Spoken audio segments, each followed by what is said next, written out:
दोस्तों यहाँ आपको यह मानकर चलना है कि जब आप इंग्लिश लिख रहे थे तो आपको इन 5 शब्दों का स्पेलिंग लिखना नहीं आया, तो आपने उसे हिंदी में लिख लिया। हेलो दोस्तों, मैं सरोज कुमार, रांची झारखंड से मेरे यूट्यूब चैनल स्पेलिंग मास्टर में आपका स्वागत है। दोस्तों आज स्पेलिंग सीरीज में मैंने जिन 5 अलग अलग शब्दों को लिया है वे इस प्रकार से हैं। पहला है अमेंड, दूसरा है ओपोनेंट, तीसरा है मिसफॉर्चून, चौथा है ऑथेंटिक, पांचवा है सॉलिटरी। दोस्तों यहाँ आपको यह मानकर चलना है कि जब आप इंग्लिश लिख रहे थे तो आपको इन 5 शब्दों का स्पेलिंग लिखना नहीं आया, तो आपने उसे हिंदी में लिख लिया। तो दोस्तों अब हम लोग हिंदी वर्णमाला के रोमन स्क्रिप्ट के हेल्प से इन 5 शब्दों का स्पेलिंग लिखेंगे। तो दोस्तों सबसे पहले हम पहला शब्द अमेंड लेते हैं और रोमन स्क्रिप्ट में ए से आ होता है, एम से मा होता है, ए की मात्रा के लिए ई लिखेंगे, अनुस्वार यानी कि न के लिए एन लिखेंगे और डी से ड होता है। इस प्रकार से आप अमेंड का स्पेलिंग बहुत ही आसानी से लिख लेते हैं। अब आते हैं दूसरे शब्द ओपोनेंट पर और सबसे पहले रोमन स्क्रिप्ट में ओ के लिए ओ होता है, पी से पा होता है, फिर ओ के लिए ओ लिखेंगे, एन से ना होता है, ए की मात्रा के लिए ई लिखेंगे, एन से ना होगा, चूँकि ना आधा इसलिए एन लिखेंगे, अगर ना पूरा होता तो एन लिखते, और टी से ट होता है। दोस्तों यहाँ ध्यान देने वाली बात यह है कि ओपोनेंट में प के लिए डबल पी का प्रयोग किया जाता है। इस प्रकार से आप ओपोनेंट का भी स्पेलिंग बहुत ही आसानी से लिख लेते हैं।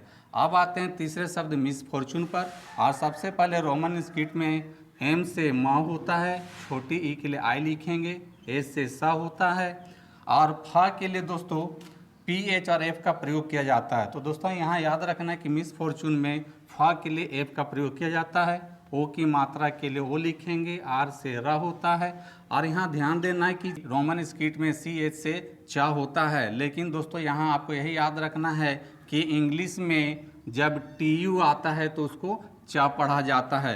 तो यहाँ चू के लिए टी यू लिखते हैं और एन से ना होता है और सबसे अंत में एन के बाद साइलेंट लेटर ई आता है। इस प्रकार से आप मिसफॉर्चून का भी स्पेलिंग बहुत ही आसानी से लिख लेते हैं।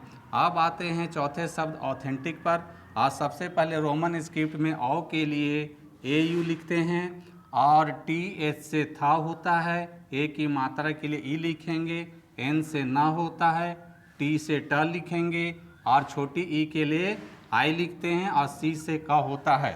इस प्रकार से आप ऑथेंटिक का भी स्पेलिंग बहुत ही आसानी से लिख लेते हैं। दोस्तों क के लिए मैंने बताया है कि के, सी और क्यू का प्रयोग किया जाता है, तो ऑथेंटिक में हम लोग लास्ट में सी लिखते हैं।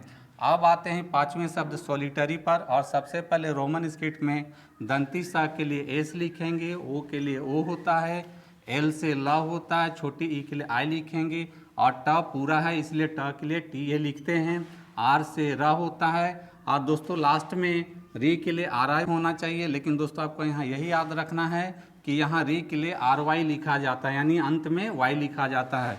इस प्रकार से आप सॉलिटरी का भी स्पेलिंग बहुत ही आसानी से लिख लेते हैं। तो दोस्तों देखा आपने, इंग्लिश स्पेलिंग लिखना है बहुत आसान, शब्द छोटे हों या बड़े इससे कोई फर्क नहीं पड़ता है। तो दोस्तों आप मुझे अपने 5 कठिन शब्दों को कमेंट बॉक्स में लिखकर बता सकते हैं जिसका स्पेलिंग लिखने में आपको दिक्कत महसूस होता है। मेरा अगला स्पेलिंग सीरीज आपके कठिन शब्दों पर होगा।